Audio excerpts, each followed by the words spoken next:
Ms. Teachout will first answer this question.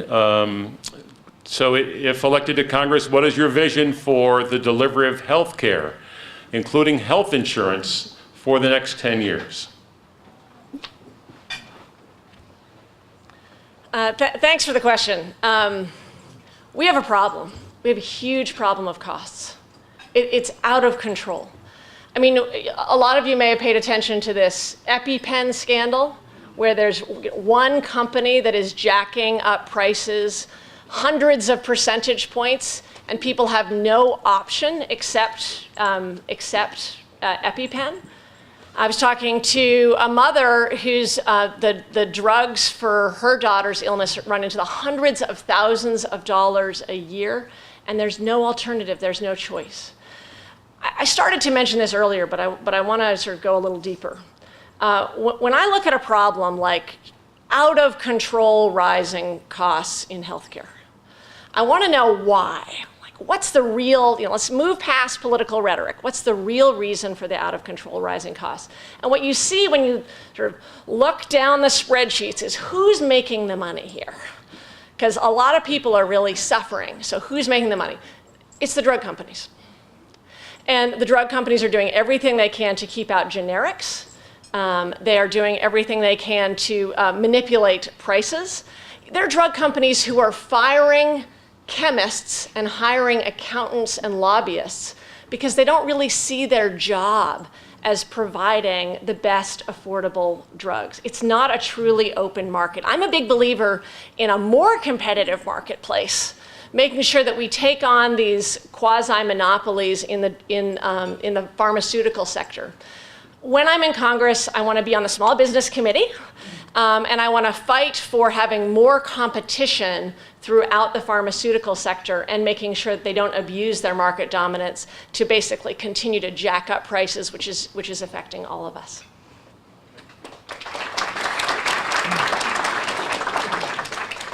Vitally important. Every place I go throughout this district, people talk about the law of unintended consequences of Obamacare.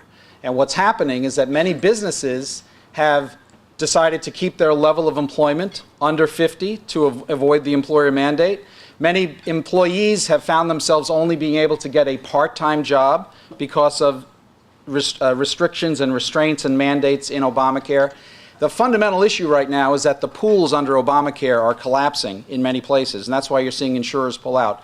So there's no doubt we're going to have to, the next Congress, the next administration, whoever is the president and whoever is running the Congress, they're going to have to figure out how do we fix the pools, how do we eliminate some of the disincentives to employment, and really fix what really is messed up with Obamacare. The health insurance tax, which Obamacare unfortunately copied what New York State does, where New York taxes health insurance. It's crazy. I've long opposed that. And many other issues in terms of the details of how these exchanges and the plans were set up, because the pools counted on many more healthy young people being in the pools and fewer sick older people, and it didn't turn out that way. We have many more people needing higher services. So one of the reforms I'd like to see, frankly, it's too long in my time right now to go through, but I think Ms. Teachout highlighted a point that I think is important, the EpiPen dilemma. We should open up our markets for medical products and drugs that are approved in other highly advanced Western countries like Denmark, Germany, France, Japan, Canada, etc. There's a Danish manufacturer of an EpiPen substitute that right now is marketed in Denmark for $75 for 2 injectors. We could adopt that, bring competition in, and reform the FDA process of drug approvals to really get a handle on pharmaceutical costs.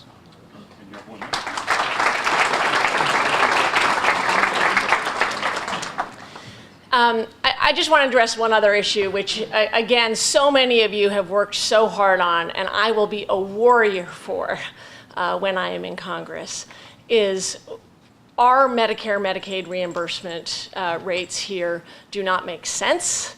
They are really, it's really hurting our local economy, and it is absolutely important that we get the same rates as Dutchess. We need to do that It's something that I will be fighting for when I am in Congress.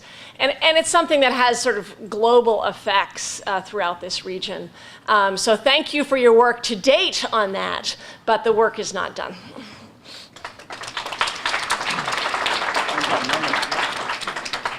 Another area, and I mentioned the CMS and the Medicare reimbursement that really disadvantages Ulster County health facilities, and it's wrong. I mean, the CMS just views us as being in a different catchment area for reimbursement, and it shouldn't be. It really distorts the market for labor in healthcare, and it makes it very difficult to keep people here working in Ulster County as opposed to getting 20% more if they go across the river. That's wrong. One of the things we have to do to deal with the uninsured burden is we have to expand community health centers, where community health centers can offer affordable health care for people who may not be able to afford health insurance.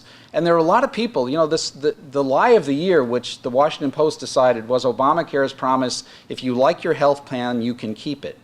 That, unfortunately, to give health care to the 45 million people who didn't have it, which is something we all want to do, they distorted the market for the 285 million people who had health care. And that's a fundamental overreach of the federal government.